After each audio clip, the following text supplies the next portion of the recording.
আচ্ছা,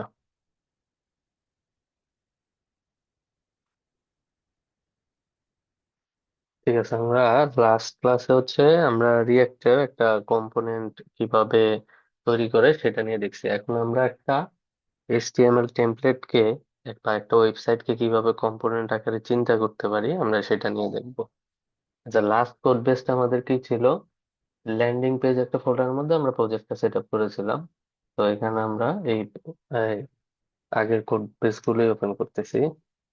কিভাবে ওপেন করলাম? আমি টার্মিনাল দিয়ে ওপেন করতেছি। আচ্ছা, code space dot,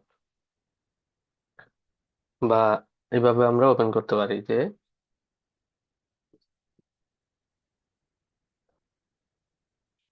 right click করে এখান থেকে এই যে ওপেন উইথ কোড। আচ্ছা, এই অপশনটা অনেকের আসে না। কারণ যখন আমরা প্রজেক্টটাকে ইনস্টল করবো, যে ভিএস কোডটাকে ইনস্টল করবো, তখন এই যে একটা স্টেপে মোর মোর নেক্সট নেক্সট দেওয়ার পরে আপনি একটা চেক বক্স দেখতে পারবেন, দুটা। সেই দুইটার মধ্যে লেখা থাকবে ওপেন উইথ কোড। এটা একটু ইনস্টল দেওয়ার সময় একটু ফলো করবেন যে এটা কোন স্টেপটাতে আসে। তো যখন ওইটা আসবে তখন এটা চেক করে দিবেন। আচ্ছা, তো আমি এখন যদি কোড বেসটা ওপেন করি, ওপেন করার পরে আমরা একটু প্রজেক্টটাকে রান করি। তো রান করতে হলে এই যে আমাদের লাস্ট ক্লাসে আমরা এই যে কম্পোনেন্ট দুইটাকে কিভাবে রিইউজেবল কম্পোনেন্ট ক্রিয়েট করতে পারি সেটা দেখেছিলাম। ঠিক আছে। তো এখন আমি এই কোড বেসটার মধ্যে আমরা আজকে আবার কাজ করব। এখন আজকে কাজ করতে হলে আমাদেরকে এই কোডটাকে রান করব। রান করার জন্য আমাদের টার্মিনাল থেকে নিউ টার্মিনাল এখানে যেতে হবে, তাহলে আমাদের টার্মিনালটা ওপেন হবে। তো এই টার্মিনালের মধ্যে আমাদের ডিরেক্টরি মধ্যে আমরা আছি। আচ্ছা, এখানে রান চালাইতে হবে। Yarn run Dave, yarn run Dave ভর দেওয়ার পরে আমার এটা এই পোর্টে প্রজেক্টটা রান হয়েছে। প্রজেক্টটা রান করলাম। রান করার পরে আমরা ক্লাসে যেগুলা যেগুলা দেখেছিলাম সেগুলো এখানে ওপেন হয়েছে। আচ্ছা, এখন আমরা যে এইচটিএমএল টেমপ্লেটটা দেখব সেটাকে কিভাবে আমরা রিয়েক্টে কম্পোনেন্ট আকারে চিন্তা করতে পারি সেটা দেখব। আচ্ছা, সেই টেমপ্লেটটা আমি রেডি করে রেখেছি, আপনাদেরকে দেখাই। আচ্ছা, আমরা ফার্স্টে এই টেমপ্লেটটাকে কনভার্ট করব। ঠিক আছে। দেন আমরা এটার পরে আমরা চলে যাব কোথায়, একটা টু ডু অ্যাপ্লিকেশন টাস্কার। এই টাস্কার এটার মধ্যে আমরা আগে জাভাস্ক্রিপ্ট ডম ম্যানিপুলেশন নিয়ে কাজ করব, দেন এটা রিয়েক্টে কনভার্ট করব। ঠিক আছে। আচ্ছা, তো আমাদের এখন এক্সিস্টিং যে এইচটিএমএল টেমপ্লেটটা যেটা নিয়ে আমরা এখন কাজ করব, এখন এখানে আমাদের কয়েকটা সেকশন আছে। যেমন এটা একটা সেকশন, তারপরে এটা আরেকটা সেকশন, এটা আবার এই ব্লু পার্টটা একটা সেকশন, তার নিচে এটা আরেকটা সেকশন। তো এখন এই সেকশন গুলার মধ্যে আবার এটা একটা সেকশন, আবার এটা একটা, আবার এটা একটা। আচ্ছা, এগুলোর এক একটা আলাদা আলাদা নাম কি? আমরা এই পোর্শনটাকে যে রিয়েক্ট লার্নিং প্ল্যাটফর্ম এটাকে ধরতে পারি। এটার নাম দিলাম, এই সেকশনটার নাম হতে পারে যে টপ হেডার। আর এটাকে ধরতে পারি আমরা শুধু হেডার, যেখানে আমাদের কি আছে, হেডারের মধ্যে অনেক কিছু থাকতে পারে। যেমন লোগো থাকতে পারে, তারপরে সোশ্যাল আইকন থাকতে পারে। তো আমাদের এখানে শুধু মেনু আইটেমস গুলো আছে। তো এর পরের সেকশনটার নাম আমরা ধরতে পারি যে এটা ব্যানার সেকশন। তো ব্যানার সেকশনে আমরা দেখতে পাচ্ছি যে একটা টাইটেল, একটা ডিসক্রিপশন, শর্ট ডিসক্রিপশন, দেন একটা বাটন। ওকে, এর পরেরটায় চলে যাই। আচ্ছা, এর পরেরটায় চলে যাই। এর পরের সেকশনটার নাম আওয়ার কোর্সেস। তো আওয়ার কোর্সেস এর মধ্যে একটা আছে কি টাইটেল, একটা আছে সাব টাইটেল, বা এটাকে সাবটাইটেল আমরা বলতে পারি। আবার আর এরপরে তিনটা কার্ড। তো আমাদের কোর্সেস যে কার্ডগুলো, এখন আমরা এই কার্ডের ডিজাইন আর এই কার্ডের ডিজাইন, আবার এটা তিনটা কিন্তু সেম ডিজাইন, বাট কন্টেন্ট গুলো সেম। তাহলে এগুলাকে আমি একটা কম্পোনেন্ট বানালেই তো বাকিগুলো আমার অটোমেটিক্যালি চলে আসবে। ঠিক আছে।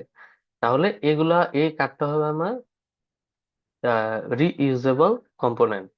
আচ্ছা, এর পরেরটাই চলে আসি। এর পরেরটা হচ্ছে সেম, আমার হচ্ছে কাউন্টার সেকশন। কাউন্টার সেকশনের মধ্যে তিনটা কার্ড আছে, তিনটা কার্ডে তিনটা আলাদা আলাদা করে number, students, courses and projects. আচ্ছা, কিন্তু কার্ডের শেপটা কিন্তু সেম। এটার শেপ আর এটার শেপ কিন্তু তিনটার শেপ কিন্তু সেম। তো আহ, এমন করে আমরা চিন্তা করতে পারি। এখন আমরা কোনো রিয়েক্টের প্রজেক্ট আমরা শুরু করার আগে আমরা একটা কাজ করব। এটাকে হাইড করা যায় না? আচ্ছা। আচ্ছা, আমরা হচ্ছে এই কম্পোনেন্ট মাইন্ড ম্যাপটাকে আগে রেডি করব। যে কম্পোনেন্টের মাইন্ড ম্যাপ বলতে কি, আমার প্রজেক্টের কম্পোনেন্ট গুলো কি কি স্ট্রাকচারে হবে। আচ্ছা, সেটার জন্য আমি একটা ওয়েবসাইট ফলো করি, সেটা হচ্ছে exceldraw.com। তো এটার মধ্যে আমরা লাস্টের দুটা জিনিস, ভার্চুয়াল ডম মানে কি, তারপর হচ্ছে রিয়েক্ট কিভাবে কাজ করে, এগুলো নিয়ে আলোচনা করছিলাম। তো আজকে আলোচনা হবে যে আমরা এই প্রজেক্টটাকে আমরা রিয়েক্ট কম্পোনেন্টে ভাঙবো। ওকে। সো রিয়েক্টের সবচেয়ে মেইন প্যারেন্ট কম্পোনেন্টের নাম কি? প্যারেন্ট কম্পোনেন্টের নাম হচ্ছে অ্যাপ কম্পোনেন্ট। তাহলে আমরা একটা বক্স নেই, এটার মধ্যে আমরা নাম দিব যে অ্যাপ, অ্যাপ কম্পোনেন্ট। ঠিক আছে। আচ্ছা, এই অ্যাপ কম্পোনেন্টটা কোনটা? অ্যাপ কম্পোনেন্ট হচ্ছে এটা, অ্যাপ ডট জেএসএক্স, যেটা হবে আমার প্যারেন্ট কম্পোনেন্ট। আমার যত চাইল্ড কম্পোনেন্ট থাকবে সবগুলা তার তার মধ্যেই থাকবে, তার তার থেকেই শুরু হবে। আচ্ছা, এখন এটার মধ্যে গিয়ে আমার হচ্ছে কি কি কম্পোনেন্ট থাকতে পারে, যেমন এটাকে আমি কি নাম দিয়েছিলাম, যে টপ হেডার। তাহলে আমি আরেকটা অ্যাপ কম্পোনেন্টের মধ্যে আমি আরেকটা কম্পোনেন্ট নিব। এই কম্পোনেন্টের নাম হচ্ছে top header. Top header component. আচ্ছা, এই কম্পোনেন্টটা কোন কোন কম্পোনেন্টের মধ্যে আমরা, এটা প্যারেন্ট কম্পোনেন্ট কোনটা? এটা। তাহলে আমাদের অ্যাপ কম্পোনেন্টটা হচ্ছে টপ হেডার কম্পোনেন্টের প্যারেন্ট কম্পোনেন্ট। ওকে। এটাকে আমরা এভাবে ডিক্লেয়ার করবো। তারপরেরটাই যাই। এখন এর পরেরটা হচ্ছে আমাদের হেডার কম্পোনেন্ট। ঠিক আছে। তাহলে হেডার কম্পোনেন্টটাকে আমরা রেডি করে ফেলি। তাহলে আমাদের পরের কম্পোনেন্টটার নাম হবে হেডার কম্পোনেন্ট। আচ্ছা, তাহলে এটার নাম হবে হেডার ডট জেএসএক্স, এটার নাম হবে কি, টপ হেডার ডট জেএসএক্স। ওকে। ঠিক আছে। তারপর হচ্ছে এটাও কিন্তু অ্যাপ কম্পোনেন্টের মধ্যেই থাকবে। ঠিক আছে। এটাকেও আমরা অ্যাপ কম্পোনেন্টের মধ্যেই রাখবো। তাহলে আমার অ্যাপ কম্পোনেন্টে কয়টা কম্পোনেন্ট চলে আসতেছে, এটাও আমার অ্যাপ কম্পোনেন্টেই থাকবে। আচ্ছা, আর এর পরের কম্পোনেন্টের নাম কি?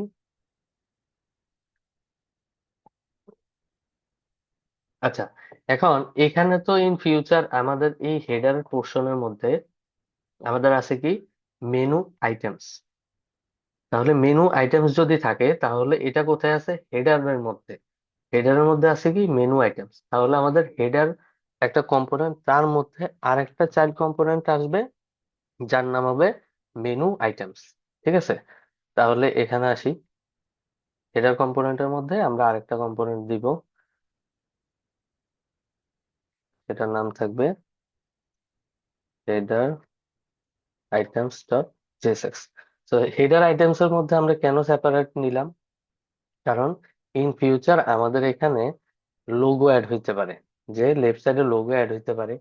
আবার এখানে একটা অন্য বাটন হইতে পারে, যেরকম ওয়েবসাইটের মধ্যে কন্টাক্ট বাটন থাকতে পারে। তো এগুলো যদি ভবিষ্যতে আসে তাহলে জিনিসটা দেখতে একটু স্ট্রাকচারড হলো আর কি। তো এই জন্য এটাকে আমরা আলাদা করে নিলাম, স্মল করে দিই। ওকে। তাহলে হেডার আইটেমস, তাহলে হেডার আইটেমস হচ্ছে কার আন্ডারে থাকবে? হেডার্স এর আন্ডারে। ওকে। হেডার্স এর হেডার্স এর মধ্যে আমরা হেডার আইটেমস কম্পোনেন্টকে কল করব। এখন ইন ফিউচার আবার এই হেডার্স এর মধ্যে আমরা বলেছিলাম যে লোগো থাকবে। ঠিক আছে, তাহলে আমাদের এখানে একটা লোগো কম্পোনেন্ট অ্যাসাইন হবে। এটা বানালে আপনার শুরুতে আপনার টাইম লাগলেও পরবর্তীতে খুব ফাস্ট ফরওয়ার্ড হচ্ছে কম্পোনেন্ট গুলো রেডি করে ফেলতে পারবে, দেখবেন যে খুব ফাস্ট হয়ে যাচ্ছে। আচ্ছা, তো এটা আমার কিসের মধ্যে থাকতেছে? হেডার কম্পোনেন্টের মধ্যেই থাকতেছে। আচ্ছা, এই লোগোটা কিন্তু নাই, এখানে নাই, কিন্তু আমরা অ্যাড করব। ধরে নিলাম যে আমার এখানে লোগো নামে একটা আহ একটা লোগো আছে। ওকে। আচ্ছা, তারপরে আসে হচ্ছে তারপরে যে ব্লু ব্লু পার্টটা, এই ব্লু পার্টটা হচ্ছে এটার নাম দিলাম আমি ব্যানার, ব্যানার সেকশন।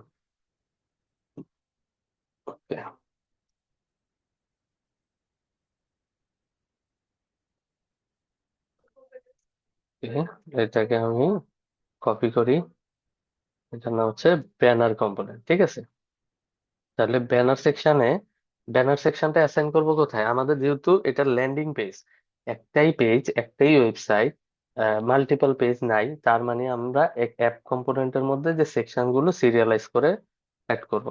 দেন তার চাইল্ড কম্পোনেন্ট গুলো আমরা পরে আমরা ইউজ করব।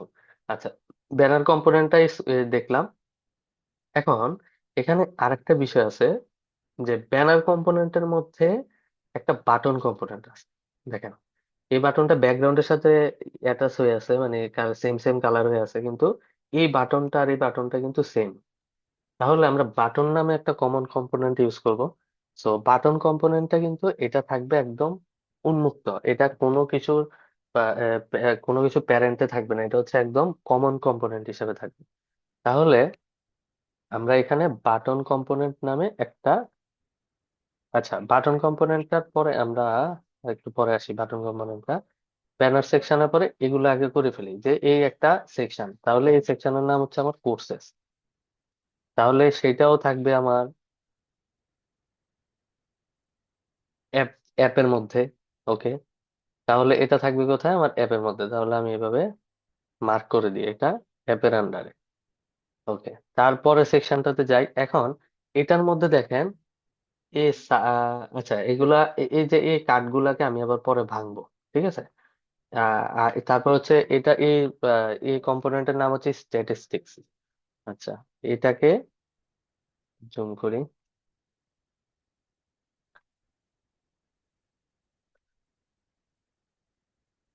আচ্ছা, এই কম্পোনেন্টের নাম হচ্ছে স্ট্যাটিস্টিক্স। ওকে, তো স্ট্যাটিস্টিক্স কিন্তু আবার বা স্ট্যাটিস্টিক্স বা কাউন্টার, এরকম নাম দিতে পারি। কাউন্টার, কাউন্টার কম্পোনেন্ট, তাহলে কাউন্টার কম্পোনেন্টও কোথায় যাচ্ছে? আমাদের অ্যাপ কম্পোনেন্টের মধ্যে। ঠিক আছে, কারণ এগুলা সিরিয়ালাইজ। এখন এগুলার মধ্যে আবার আরো কম্পোনেন্ট হবে। আমরা একটু চিন্তা করি যে আমাদের প্রজেক্টটা কেমন হতে যাচ্ছে। Okay. তারপরে এটার নাম হচ্ছে আপনার টেস্টিমোনিয়াল। ওকে, টেস্টিমোনিয়ালটা আমরা লিখে ফেলি। তাহলে টেস্টিমোনিয়াল কিসের পরে আসবে? কাউন্টারের পরে আসবে। তাহলে কাউন্টারের পরে হচ্ছে টেস্টিমোনিয়াল। ওকে, তাহলে টেস্টিমোনিয়াল সেকশন। আচ্ছা, টেস্টিমোনিয়াল সেকশনটাও আপনার অ্যাপ কম্পোনেন্টের আন্ডারে থাকবে। দেন চলে আসি আমাদের ফুটারে। তো ফুটার সেকশনটা আমরা সেম, এই যে হেডার থেকে শুরু হলো, আমার সেকশনের শুরু হয়েছে কি থেকে? টপ হেডার থেকে। আচ্ছা, এই যে এই টপ হেডার থেকে। ঠিক আছে, তাহলে টপ হেডারটাকে আগে নিয়ে যাই। আচ্ছা, এভাবেই থাকে। আচ্ছা, টপ হেডার থেকে শুরু হয়েছে, তারপরে হেডার, তারপরে ব্যানার। তাহলে ব্যানার সেকশনটা কোথায়? এটা হচ্ছে আমার ব্যানার। তারপরে সেকশনটা হচ্ছে কোর্সেস। কোর্সেসটা হচ্ছে কোনটা? এই যে কোর্সেস। তারপরে সেকশনটা হচ্ছে কাউন্টার। তাহলে তারপরেটা হচ্ছে কাউন্টার, এটাকে স্ট্যাটিস্টিক্স লেখা, কিন্তু আমরা এটাকে কাউন্টার হিসেবে নাম দিলাম। তারপরেরটা হচ্ছে টেস্টিমোনিয়াল। ওকে, দেন হচ্ছে ফাইনালি থাকবে ফুটার। ফাইনালি থাকতেছে ফুটার। তো ফুটার কম্পোনেন্টটাও আমার হচ্ছে প্যারেন্ট কম্পোনেন্টের মধ্যেই থাকবে, টপ প্যারেন্ট। ঠিক আছে, ওকে, তাহলে থাকলো। এখানে আমি এখন সবগুলাকে কি করব? ফুটার একদম হেডার, টপ হেডার থেকে একদম ফুটার পর্যন্ত সবগুলাকে আমরা কোত্থেকে নিয়ে আসবো? এইচটিএমএল টেমপ্লেট থেকে নিয়ে আসবো। তাহলে আমরা আজকে স্টাইলে যাব না, কিন্তু এইচটিএমএল টেমপ্লেটটাকে আমরা ভাঙবো রিয়েক্ট কম্পোনেন্টের স্ট্রাকচারে। আচ্ছা, তাহলে আমাদের এইচটিএমএল টেমপ্লেটটা কোথায় আছে? এই যে এখানে আছে, index.html। তাহলে এই ফাইলটাকে আমি একটু ড্র্যাগ এন্ড ড্রপ করে আমাদের যে ভিএস কোড আছে, ভিএস কোডের মধ্যে এখানে আমরা ফাইলটাকে ওপেন করি। সো ওপেন করে আমরা দেখব যে এখানে আমরা আমাদের একটা পোর্শন আছে স্টাইল, আর একটা পোর্শন আছে দেখবেন এখানে প্রত্যেকটা সেকশন আলাদা আলাদা করা। ঠিক আছে, প্রত্যেকটা সেকশন হচ্ছে এখানে আলাদা আলাদা করা আছে। তাহলে আমরা ইজিলি এগুলাকে আলাদা আলাদা করে তুলে নিতে পারবো। হুম। তাহলে আমরা এবার আমাদের প্রজেক্টের স্ট্রাকচারটাকে আমরা একটু দেখি। এগুলা ক্লোজ করে ফেলি, এগুলা আমার এখন আর দরকার নেই। আচ্ছা, ফার্স্টে আমরা কি একটা কাজ করে ফেলবো, সেটা হচ্ছে আমাদের যে স্টাইলস গুলো আছে সেগুলাকে আমরা পুরাপুরি একদম ব্লাইন্ডলি কপি করব। এখান থেকে ব্লাইন্ডলি কপি করে কোথায় রাখবো? অ্যাপ ডট সিএসএস এর মধ্যে। অ্যাপ ডট সিএসএস এর মধ্যে আগের গুলা ফেলে দিয়ে, এগুলো এখন আমাদের দরকার নেই। এখানে পেস্ট করে দিলাম, কারণ আমরা এচটিএমএল সিএসএস জানি। তো এখানে আমরা আবার সামনে সিএসএস কিভাবে রিয়েক্ট স্টাইল কম্পোনেন্ট নিয়ে জানবো। আপনারা টেলউইন দেখছেন, টেলউইন পারেন, টেলউইন কিভাবে ইউজ করে সেটা দেখাই দিব। আচ্ছা, দেন এখন আমি আমার কম্পোনেন্টের নামগুলো দেখব। এখন কম্পোনেন্টের নামগুলো যদি আমি দেখি, তাহলে আমাদের কম্পোনেন্টের নাম, ফার্স্ট কম্পোনেন্টের নাম হচ্ছে হেডার, মানে হচ্ছে এটাকে হেডার দিছে। আচ্ছা, এটা হচ্ছে কোনটা? আমরা একটু দেখি তো নাম আমাদের ঠিক আছে কিনা। রিয়াক্ট লার্নিং প্ল্যাটফর্ম, রিয়াক্ট, এটাকে হেডার দিছে। আর নিচেরটাকে দিছে হচ্ছে নেভার। ওকে, আমরা এই নামেই দেই, এটাকে হেডার দেই। ওকে, তাহলে আমরা এখান থেকে নামটা চেঞ্জ করি। এখানে হেডারের মধ্যে নেভার, তাহলে এটাকে দিব হচ্ছে, এটাকে দিব, না এভাবেই থাক, এভাবেই সুন্দর। হ্যাঁ, হেডার, টপ হেডার, হেডার, এভাবে থাক। ও ও যেভাবে খুশি সেভাবে নাম দিই।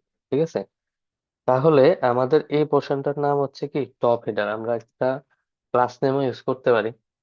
আচ্ছা, এটাকে এবার আমরা কম্পোনেন্ট দেবো। তাহলে কম্পোনেন্টের মধ্যে আমরা ক্লিক করে কম্পোনেন্ট ফোল্ডারের মধ্যে আমরা একটা ফাইল ক্রিয়েট করব, টপ হেডার ডট জেএসএক্স।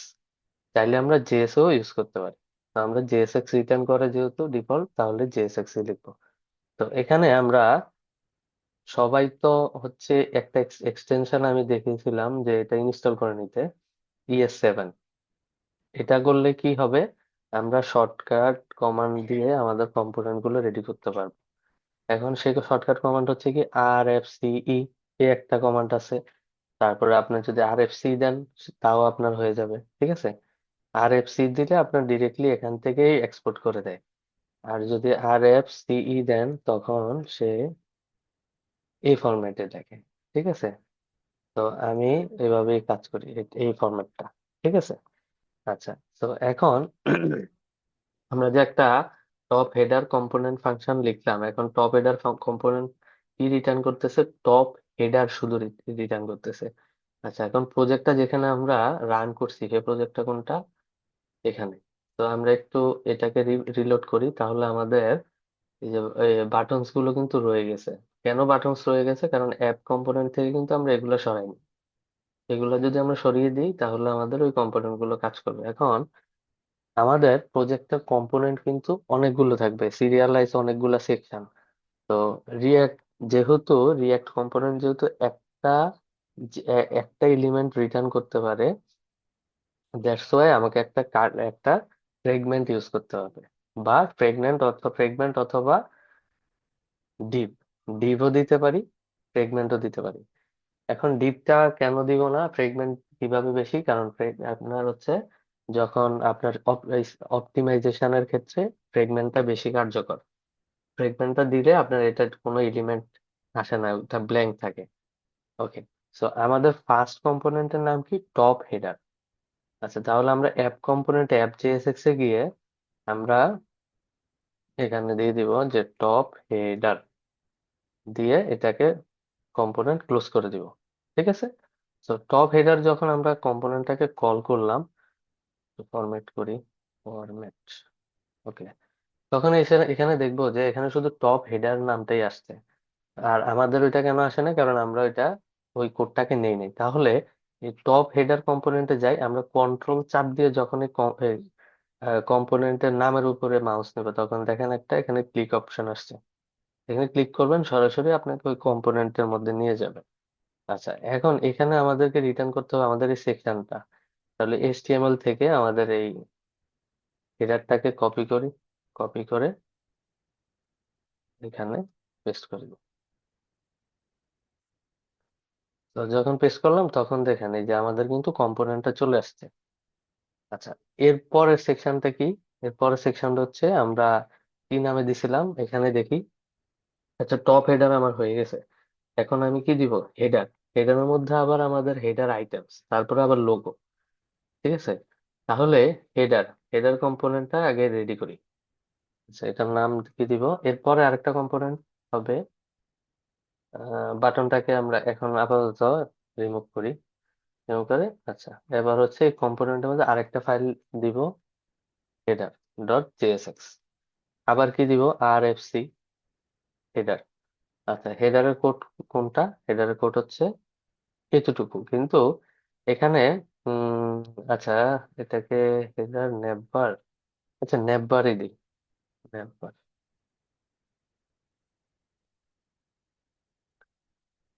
নেভবার, নেভবারের মধ্যে তো আর লোগো থাকে না, লোগোটাকে আমরা পরে ইউজ করবো। ওকে, তাহলে নেভবার, তারপরে এখানে কম্পোনেন্টের নাম হেডার, যেহেতু আমরা হেডার রাখতেছি না, তো এটাকে মিনিংফুল করার জন্য আমরা লিখবো হচ্ছে নেভবার আইটেমস। তাহলে নেভবারের আইটেমস গুলো আমাদের এক এক করে থাকবে। ঠিক আছে, তাহলে নেভবার ডট জেএসএক্স, এখানে আসি, আরেকটা ফাইল ক্রিয়েট করি, নেভবার ডট জেএসএক্স। তো নেভবার ডট জেএসএক্স কে আমরা আরেকটা একটা কম্পোনেন্ট ক্রিয়েট করি, করে HTML ফাইলে যাই, গিয়ে আমাদের যে নেটবারের পোর্শনটা আছে এটাকে কপি করি, কপি করে আমরা এখানে পেস্ট করি, পেস্ট করে দেবো। ওকে, দেন অ্যাপ.js এর মধ্যে এসে আমাদের কি করব? আমাদের নেটবারটাকেও আবার ইম্পোর্ট করব। নেটবারটাকে ইম্পোর্ট করলাম, ইম্পোর্ট করার পরে দেখবো যে আমাদের নেটবারটা চলে আসছে। এখন এই নেটবারের মধ্যে আমরা একটা অপশন রাখছি কি, ন্যাব আইটেমস। তো এই ন্যাব আইটেমস গুলো কেন আমরা রাখলাম? নেটবার আইটেমস, আচ্ছা এটাকে দিলাম ন্যাব আইটেমস ডট জেএসএক্স। ঠিক আছে, আচ্ছা এরপর আমি আরেকটা লিঙ্ক দিব, ওটাতে জয়েন করলাম। আমার হচ্ছে প্রিমিয়ামটা পারচেস করছি, কিন্তু করে দিবে বলছে, এখনো দেয়নি। আশা করি আজকে রাতে পেয়ে যাব। আচ্ছা, তো ন্যাব আইটেমস এর মধ্যে আমরা কি করব? এই যে ন্যাবের মধ্যে আমরা দেখবো যে এখানে ন্যাব বারে যাই, যে কিছু এ এ ট্যাগ আছে।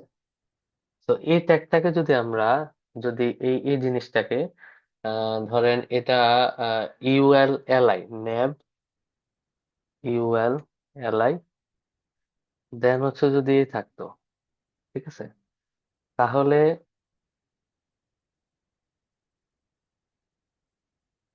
এভাবে দেই, তাহলে courses dashboard contact, courses dashboard contact, এগুলোকে রিমুভ করে দিই। ওকে, এখন এই যে আইটেম গুলো, এগুলোই হচ্ছে নেববার আইটেমস। এবার এই আইটেম গুলো ইন ফিউচার আপনি আপনি হচ্ছে ডাইনামিক করতে চাইবেন, যে এগুলো আমার এক জায়গায় থাকবে, ওখান থেকে নিয়ে এসে আমি জাস্ট হচ্ছে, আমরা জাভাস্ক্রিপ্টের ম্যাপ ফাংশন আমরা শিখেছিলাম, তো সেটাকে আমরা আজকে ইউজ করবো, দেখেন। তো এখন এই ন্যাপ ফাংশনের এখানে ন্যাপ বারের মধ্যে আইটেমস গুলো আমরা যদি ডাইনামিক করি, অ্যাজ আ ডাইনামিক হিসেবে, তাহলে আমরা এখানে দিব, আমাদের একটা ফাইলের নাম থাকবে ন্যাপ বার আইটেমস। আচ্ছা, এটাকে দিই, ন্যাপ বার items dot JS.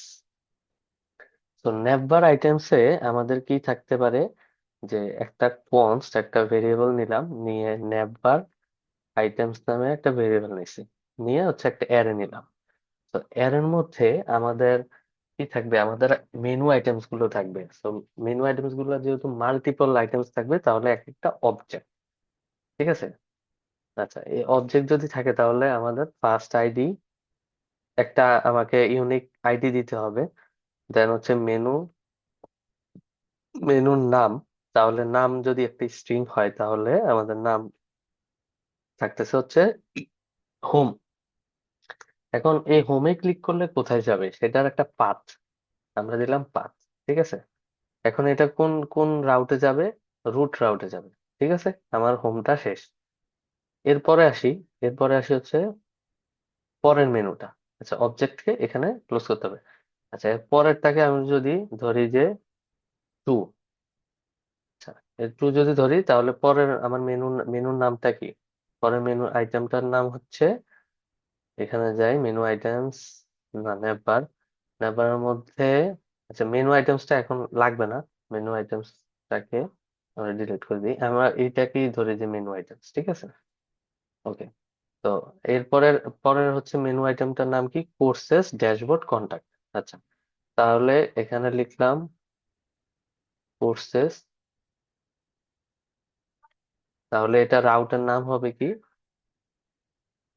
Courses.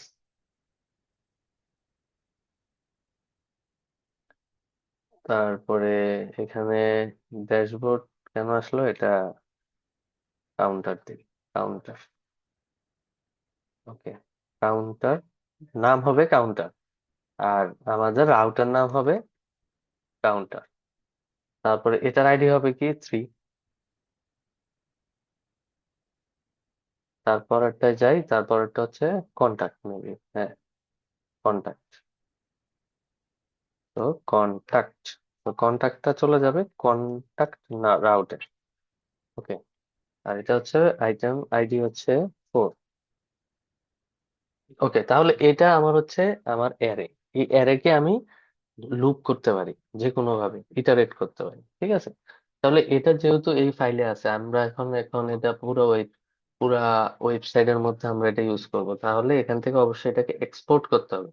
Export করতে হলে আগে দিয়ে এভাবে এক্সপোর্ট সাইনটাকে দিতে হবে। ঠিক আছে। তখন আপনি এটা যে কোনো জায়গায় গিয়ে কল করে পাবেন। এখন এই ফাইলটাকে আমরা কোথায় রাখবো? আমরা রাখবো হচ্ছে ন্যাব বারের মধ্যে, আমরা এটাকে এক্সপোর্ট করব। তাহলে এক্সপোর্ট করতে হলে আমাকে কি নামে দিছিলাম আমি? এই ফাইল, এই ভেরিয়েবলের নামটা, অ্যারে ভেরিয়েবলের নামটা দিছিলাম নেভার আইটেম। তাহলে এখানে যদি আমি নেভার আইটেমকে এক্সপোর্ট করি, তখন দেখেন আমার ভেরিয়েবলটা কিন্তু চলে আসছে। এটা চলে আসছে কি আকারে? এই অ্যারেটাই চলে আসছে। এখন এটাকে আমি যদি কনসোল করি, তো কনসোল করে এখানে আসি, দেখি যে আমাকে সে কি দিচ্ছে। আমাকে একটা অ্যারে দিচ্ছে। ঠিক আছে। এটা আমরা দেখবো, আমাকে একটা অ্যারে দিচ্ছে। ওকে, আমাকে একটা হচ্ছে অ্যারে দিচ্ছে। এখন এই অ্যারে আইটেম গুলো আমরা কিভাবে পাবো? আমরা হচ্ছে ম্যাপ করব। ঠিক আছে। তাহলে এখানে যাই, এই আইটেমস গুলোকে এখন ম্যাপ করব কয়েকটা। কোনটাকে? দেখেন, এলআই কে আমরা হচ্ছে একটা আইটেম হিসেবে ধরবো। ঠিক আছে। তো এলআই কে যদি একটা আইটেম হিসেবে ধরি, তাহলে আমার এখানে এখানে একটা, যেহেতু এটাকে ডাইনামিক হবে আইটেম গুলো, তাহলে ডাইনামিক বা কন্ডিশন এভাবে কিভাবে ইউজ করে? কার্লি ব্রেস দিয়ে। হ্যাঁ, কার্লি ব্রেসের মধ্যে আমরা ডাইনামিক ভ্যালু লিখতে পারবো। তো আমাদের যেহেতু ন্যাব আইটেমস গুলো হচ্ছে ডাইনামিক হবে, তাহলে আমরা নেভার, যেহেতু এই যে never items dot map, so প্রত্যেকটাকে ম্যাপ করে আমি কি পাচ্ছি? একটা করে আইটেমস পাচ্ছি।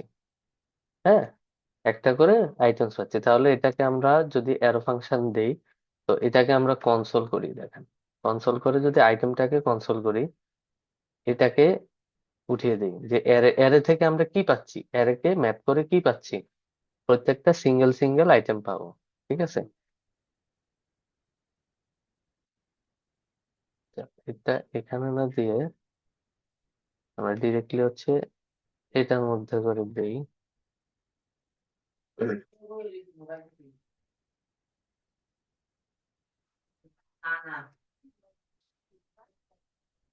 হুম, আচ্ছা, এখানে দেখি, আচ্ছা, ডট নেম।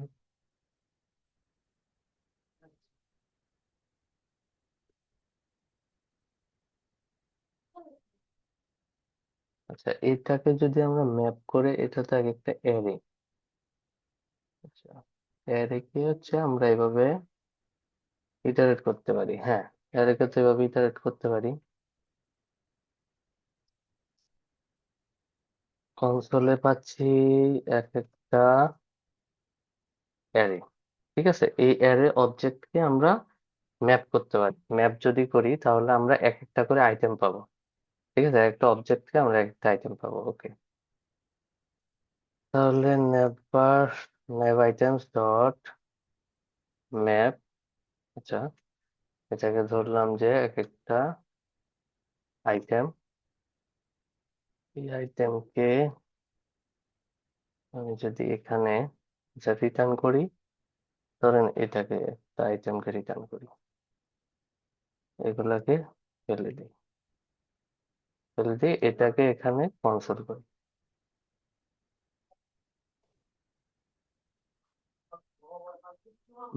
এই যে এগুলা এক একটা অবজেক্ট পাচ্ছি, কিন্তু অবজেক্টের মধ্যে তো নেম থাকার কথা। Item dot name,